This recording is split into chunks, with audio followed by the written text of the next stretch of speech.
আমার মেয়ের মোবাইলে আমার নাম হলো 500 ছবি আছে। আমি এখনো সাহস পাইনি আমার মেয়ের একটা ছবি বের করে দেখতে। আমার সেই সাহস নাই, আমি সেই সাহস হারাই ফেলছি।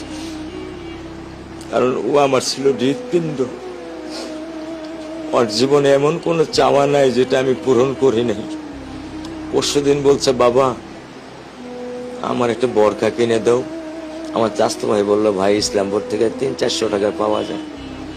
আমি সাথে সাথে মিনি মার্কেট থেকে আমি 1000 টাকা দিয়ে আমার মেয়েকে বরখা এনে দিচ্ছি। আমি দরিদ্র, ভাঙা বাসায় থাকি, কিন্তু আমার সন্তানদেরকে আমি কখনোই দারিদ্রতার স্বাদ পেতে দেইনি। আমার স্যান্ডেলটা দেখেন 3 বছর পুরাতন ছেঁড়া, কিন্তু আমি আমার স্যান্ডেলটা পাল্টাই না, সেলাই করে নেই। কিন্তু আমার বাচ্চাদেরকে আমি কষ্ট পেতে দেই না। শুধু একবার বলছে, বাবা লেচে খাবো।